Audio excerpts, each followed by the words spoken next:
Hello and welcome to this small tutorial where I'm going to show you how to replace your gas pedal in your Audi A80, B3 and B4. Maybe this applies to the B3 as well, I don't really know. But it's a common problem on these, that the gas pedal tends to fall off after a certain age. So what you're going to need is some common hand tools. I recommend just a number 8, number 10 and a small ratchet. So I'm just going to get rid of the carpets here for better access. Yes, I know this is a very dirty car, no problem.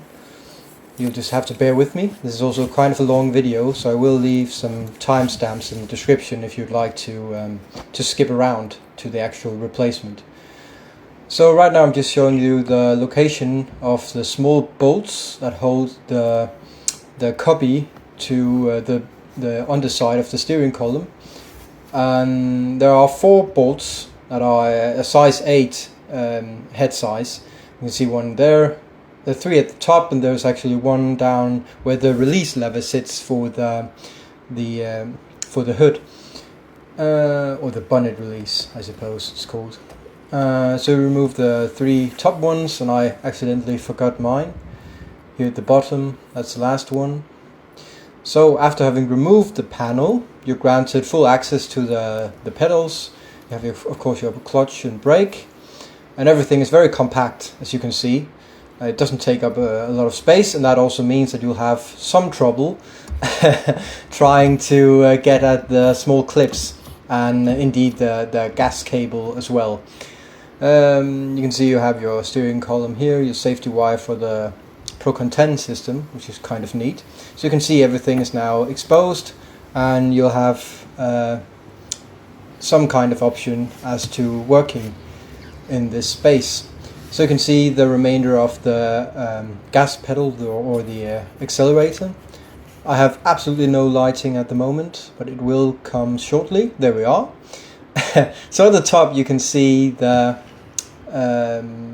position of the gas cable, which runs, of course, through the firewall and out into the carburetor, or the throttle body at any rate. It's very simple, a very robust mechanism as well. As you can see, as I'm moving the pedal, there's a small spring attached to the front of the cable here, or the end of the cable, I suppose, and when you push on the pedal, it pulls on the wire. Pretty self-explanatory. And then you have your main pivot point in between, which is that big rectangular plastic piece you can see. So it's a very simple mechanism. You just don't have a lot of space, and it's very finicky to get at. But indeed it is possible, and it's not very difficult, as I will try and show you. The first thing I'm going to do is I'm going to disconnect the gas cable from the engine. So as you can see, now I've opened the bonnet, I've removed the clips. This is just the basic engine, the 2-litre 90 horsepower Motronic engine. So you can see I'm getting at the cover right now, trying to do that one-handed. It's always fun. Remove the air filter, and then you remove 3 nuts securing the air filter box to the carburetor, or the top side of the throttle body. So after you have removed those 3 nuts, you're going to try and remove the filter box. You have this element that you need to push off the little peg, as you can see, and then it should just lift right up. And of course you have your PCV valve or inlet hose, I suppose. It's actually an exhaust hose, basically, from the top of the engine right there. Trying to remove that as gently as possible. Of course this will vary depending on your engine, your specifications. And then you have the main hose, which feeds cold air into the carburetor. And you have a small hose as well on the bottom, which is a kind of a vacuum hose, but that will pop off on its own. Now you can see we're following the gas cable from the firewall, and it just sits here at the front of the engine and regulates the throttle body. Very simple in these old cars, no electronics at all. It's all super simple, basically. So it's very neat. You can see you have your two clips. Don't lose these clips. You will not be able to attain them anywhere. Maybe at Audi you could, but you'd have to wait a long time, and it's not very safe to drive without them, in my experience, at least not the bottom one. So now I've removed those clips for safe storage, and you can see now the pedal is completely loose, and that gives us just a little bit more room to maneuver in these tight spaces. The next thing you're going to want to do is make yourself into a pretzel. You can see the gas cable is secured by a little round plastic ball, and you can see a small slot in the top of the pedal. So what I did was I took a small screwdriver, I haven't filmed it, but I took a small screwdriver and wiggled it behind that ball, and it comes outwards towards you. So it comes, you know, from the firewall and out. That's the way you want to remove that ball. It's very important not to break that. It's the only thing securing the gas pedal to the actual mechanism out front. And of course, when you press on the accelerator, that pulls on the cord, on the wire. So now you can see I've removed that, and I started at the top, and then I took that big aluminium holder, you can see, where the main part of the pedal clips in. That's also, it's sort of difficult. There are like 4 small tabs on the back of the pedal housing, which you will see in a moment. And I found it easiest to start with the ones facing myself. That means facing the door, and I could just do those with my fingers, and then I could get a large flathead screwdriver underneath the plastic and sort of prise up. And as I was doing that, I could then get behind with my other 2 fingers and slowly, sort of gently push it out all the way. It was a bit finicky, but I got it out in the end. It's not that bad. As you can see, these are the 4 clips that you will need to undo. Yeah, pretty straightforward, but it can be a pain, and those hurt your fingers, so I definitely suggest wearing some gloves. You can absolutely see nothing. You can see nothing, so you don't know what you're touching, and if it's working, really, you don't have any sounds to go off. I found you just have to maneuver and go at it for a bit, and then after 5 minutes it'll pop off. Maybe you're a bit quicker than I am. But anyways, now we got the hard part over, which is removing the pedal. Installation will be trivial, as you will see. It will be way easier than this part. So yeah, that's the hard part done. And I will try in this restoration, because I don't have a replacement pedal on hand, I will try to do my best to remain or to keep the pivoting function of the pedal intact. You know, I would like to continue to be able to tilt the pedal in accordance with whatever shoes I'm wearing, like big winter boots or something. It's very convenient. Maybe if you're wearing high heels, what do I know? It's very beneficial. So as I'm trying to get a close-up of the gas wire there, yeah, you'll see me struggling a bit through this video with very bad angles, I must say. Now I'm inside, and I've given the pedal a good and well-deserved cleaning over nearly 33 years, actually more than that. This has needed a very good cleaning indeed. And yeah, you can see the basics of how this pedal works. Actually, to get at the main pivot there, these 2 halves actually split apart as far as I'm aware. I haven't dug further into it, but if you have a lot of play in your pedal, you may want to replace that or service that at some point. You can see the foot of the pedal, very simple, a small spring, and you can see the 3 clips, the white clips where the pedal broke off, and it's a miracle that it stayed on for that long. I think it's quite amazing. You can see the small friction marks, the small indentation in the plastic where the spring has been rocking forwards and backwards. That will help you when aligning the pedal later. And now there are 2 ways to go about this. I'm trying to fit the pedal at the moment, but you could either go without the pivoting functionality and just mount two normal self-tapping screws into either the front or the side of the pedal at this point. It's way easier. You could probably get away with doing it in the car, so you wouldn't have to remove the pedal assembly completely. But that way you won't get any pivoting functionality. And I think that's kind of a shame, but I also realize that it's way simpler to just, get it over with. Maybe you could use some epoxy and you wouldn't even have to use the screws really. But that's just a proof of concept. I haven't tried that. But you can see here how the pivoting function works. It's very simple. So you can decide, do I want this feature?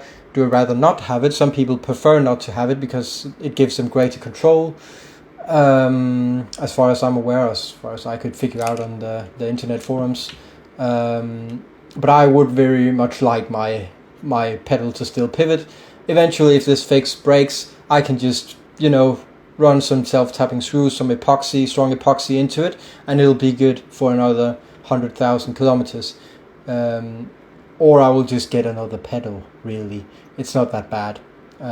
Really isn't. But I'm just trying this fix because I would like to see if it's actually possible.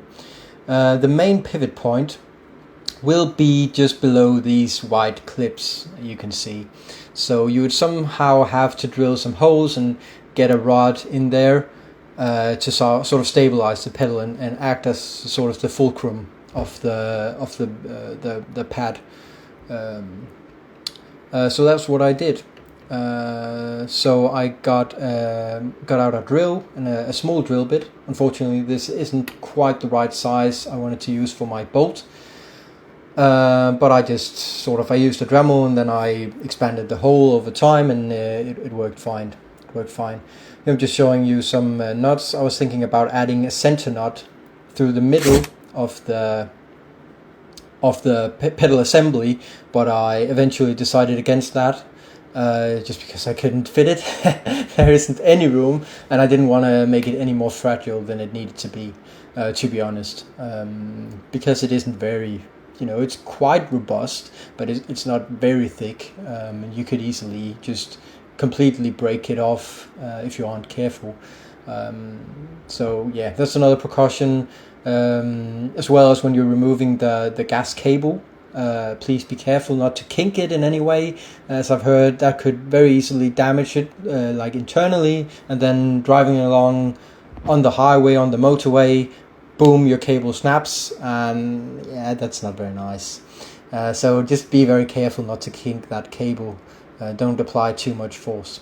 So here I am, I've just drilled out the holes and I've put in the bolt just for measure, and then I'll try to roughly line it up with the outside the pedal pad here. You can see I've just added these yellow marks just to give me a sort of a guideline of how I want to mount it. But there is quite a lot of wiggle room. It's not you could do it in different ways. You can see it works fine. No problem. It creaks a little bit, but you can't really hear it in video. The most important part is that you keep the mainspring under tension all the time, because otherwise you're going to have a certain type of floppiness in the pedal.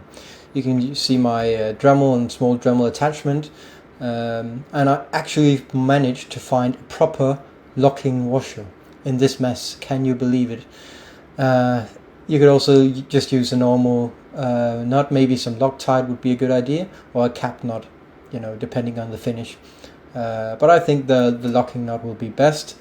Then you can use some glue. I ended up using some epoxy to mount the bolt to the middle assembly, or the main pedal assembly, because I don't want it to move inside of there.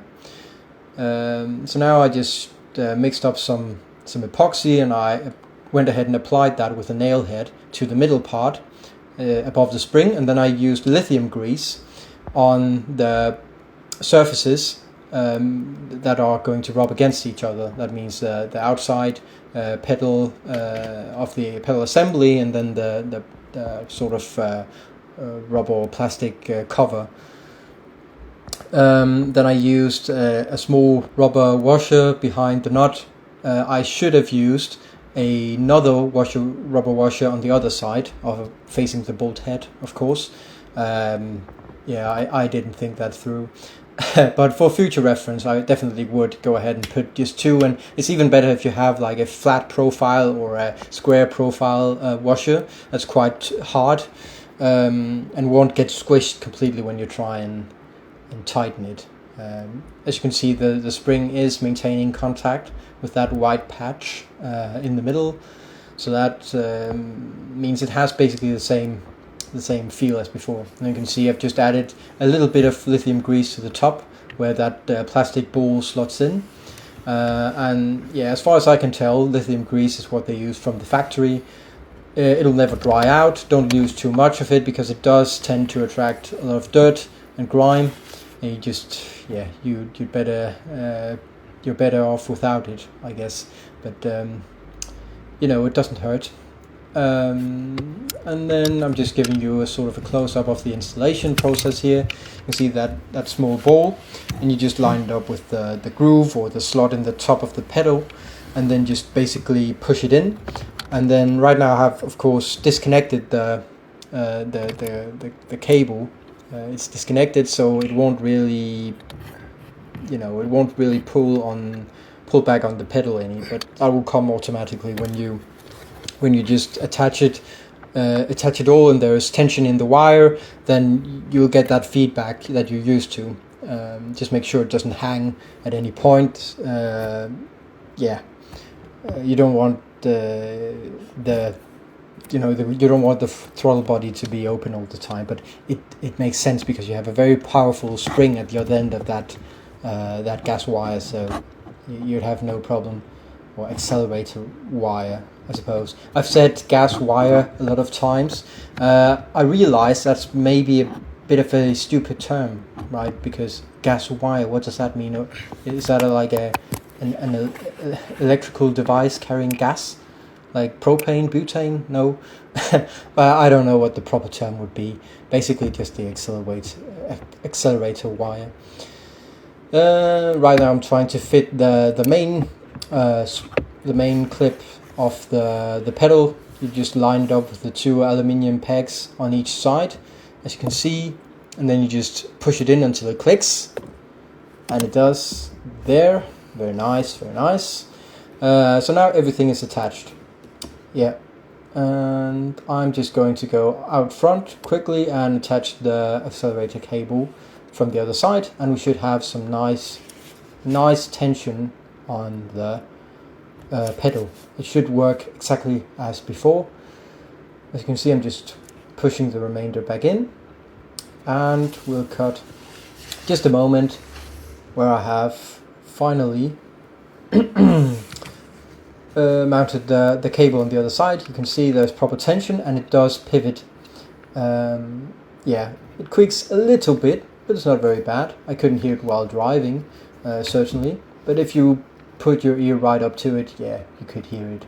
It's fine. It's an old car anyway. Right, and here's the finished product with the carpet installed, with the little dash trim piece installed, the little shelf there. And you can see it works absolutely fine.